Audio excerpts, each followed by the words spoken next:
This poem is Diving into the Wreck.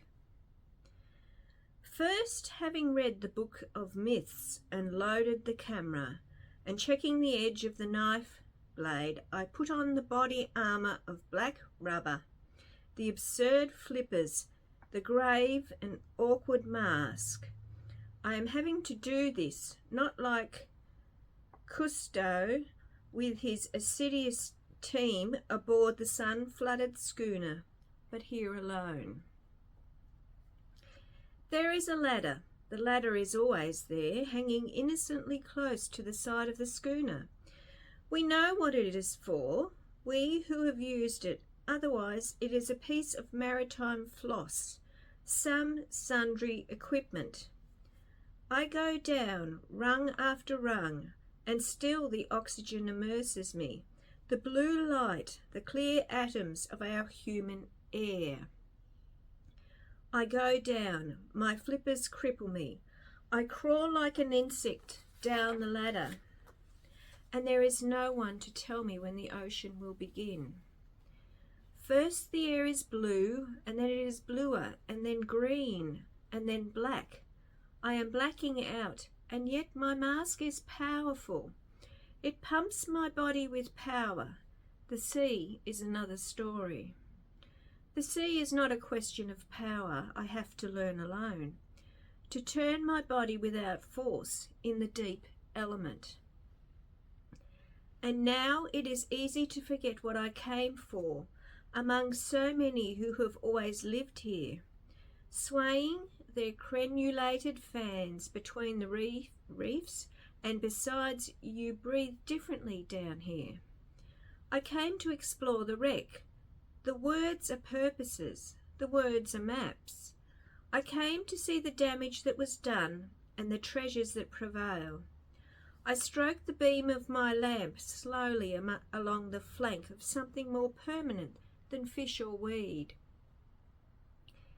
The thing I came for, the wreck and not the story of the wreck, the thing itself and not the myth, the drowning face always staring toward the sun, the evidence of damage worn by salt and sway into this threadbare beauty, the ribs of the disaster curving their assertion among the tentative haunters. This is the place, and I am here, the mermaid whose dark hair streams black, the merman in his armoured body. We circle silently about the wreck. We dive into the hold. I am she, I am he. Though whose drowned face sleeps with open eyes, whose breasts still bear the stress, whose silver, copper, vermeil cargo lies obscurely inside barrels, half wedged and left to rot.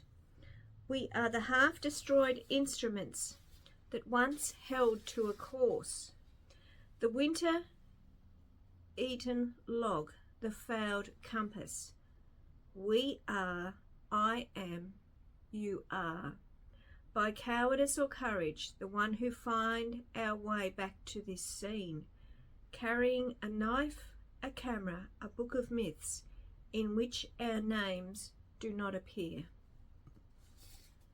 Diving into the wreck, Adrienne Rich. Adrienne Rich, 1929-2012. Now this is another poet that I had never heard of before. She was an American poet. She was a leading feminist poet. And with most poems, you can read into it what you see in it. Some believe this poem is an extended metaphor in which Rich examines prevailing societal narratives about women's position in society. Others think that it is a deep journey to expose obscured stories of women throughout history. And other people believe it's women's relationship to the past with a general exploration of personal identity. Now, keep in mind, this is a political free zone. Don't want to talk politics, nothing like that on this site. There are a lot of metaphors in this poem. And you can I think I can definitely see in it that it is someone who's looking back. Now, I have to admit, I don't dwell in the past. To me, life is about moving forward. But with anything, self-reflection can be good. Especially if you are trying to not repeat mistakes. Of course, you've got to look back and look at your behaviour and whatever to make sure you don't repeat those mistakes. But this is definitely, I liked it. I did like it.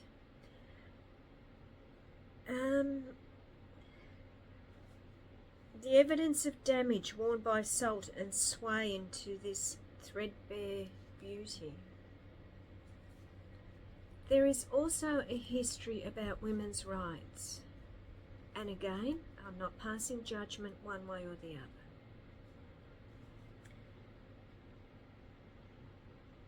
But I think perhaps it is about women's rights, because they're circling silently. There's two of them, male and female. But then there's the line, we are, I am, you are. It is interesting. Adrienne, I think that's how you pronounce her first name, Rich, won the Young Yale Poets Award in 1951. As I said, she was American. This is the first poem of hers that I have read, and it's the first one of hers that I have seen. Interesting. It's a poem that makes you think, and I think that's good.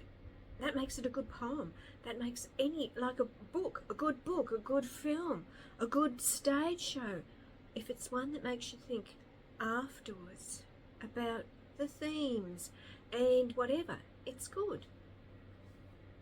So, yes, that's the second female poet that I've done.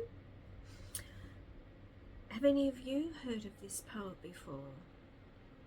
Do you like this poem? Have you seen different things in this poem than I have? As I said, I think it is definitely someone who's looking back over history, past history, whatever. So yeah, this is a picture of her. That's Adrienne Rich. As I said, 1929 to 2012. Again, I must thank the poetry thing, poets.org, that I'm looking and I'm finding these, and it's a real eye-opener, because as I said, I do not profess to be an expert on poetry, and some of the poets that they feature I have never heard of before, and I'm going in and I'm looking, and it is very interesting. So I'm thinking of actually doing something completely different next week. I will continue with this. And I was asked just today, when am I starting my poetry course? I don't think I'm experienced for that yet, but yeah, I liked it. Let me know what you think, and I'll be back on Friday. Okay, bye.